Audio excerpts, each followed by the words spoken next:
You spend thousands of dollars setting up a solar or backup power system. Everything works perfectly for a while, and then, about 18 months in, your storage capacity plummets.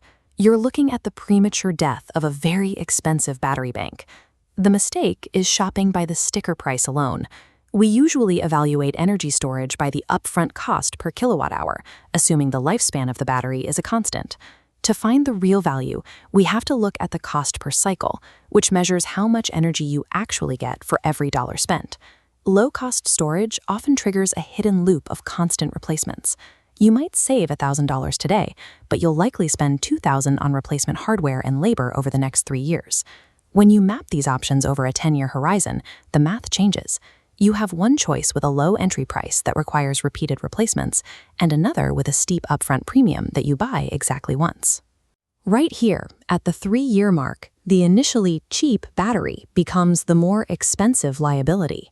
This intersection is where the cost per cycle finally exposes the true price of your storage. There is no universal best battery. Success comes from matching the specific chemical properties of these cells to your actual operational needs. Let's look at the 3 main technologies. First, lead acid.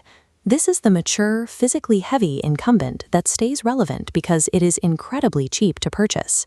Then there's lithium-ion, specifically lithium iron phosphate, or LFP. This is the high-performing standard that currently dominates modern home and mobile storage. Finally, sodium-ion. This is a heavy-duty alternative built on a resource that is available almost everywhere, salt. This cradle-to-grave life cycle model shows us why a store-shelf comparison is incomplete. To make a smart choice, we have to evaluate these chemistries from the raw material extraction and processing, through the daily use phase, and finally to end-of-life disposal. We'll compare them across 5 core metrics: energy density, cycle life, upfront cost, safety, and temperature tolerance.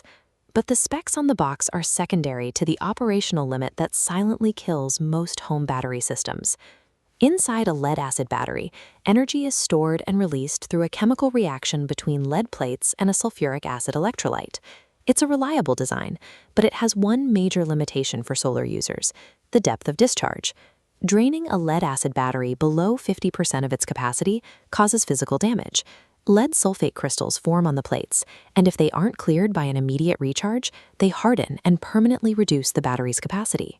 Because you have to stay above that 50% line to protect the hardware, these batteries generally only survive 300 to 500 charge cycles. If your solar system cycles every single day, you hit that 500 cycle limit in less than 18 months.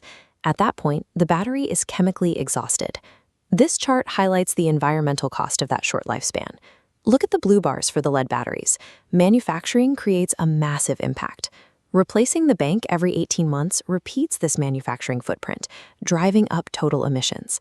Lead acid isn't a broken technology, but expecting it to survive daily deep cycling is a guaranteed way to lose money.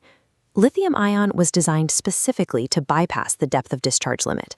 Lithium is extremely light and reactive, which allows ions to move efficiently through the electrolyte without degrading the internal structure of the cell.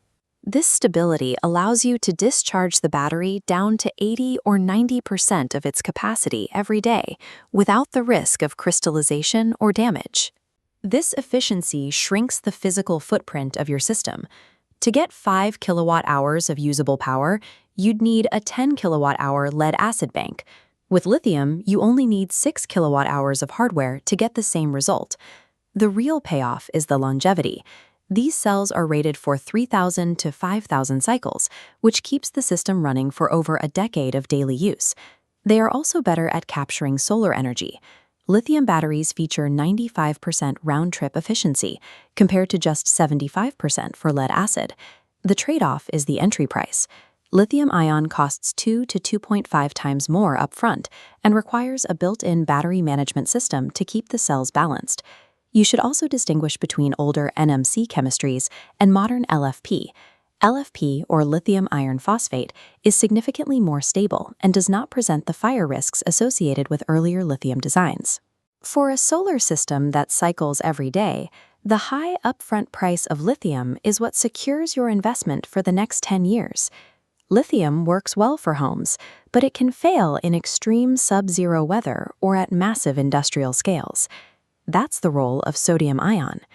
The chemistry swap is simple. It replaces rare lithium with sodium, which is found in common salt and is available in high abundance globally. There is a physical compromise.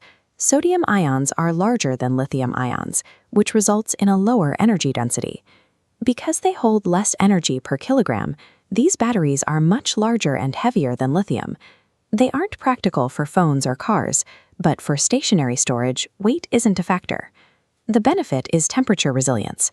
Sodium-ion batteries operate reliably down to -40 degrees Celsius, conditions that would completely shut down a lithium-ion system.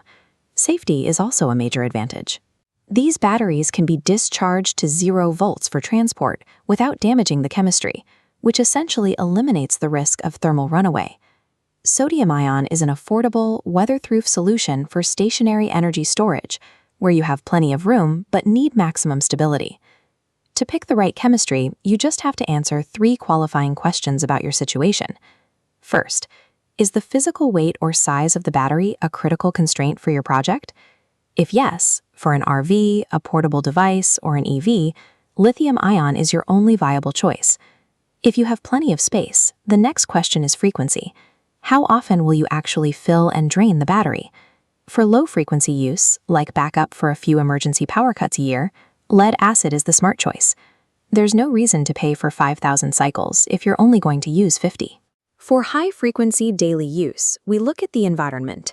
Do you have extreme temperature requirements or a grid-scale industrial project?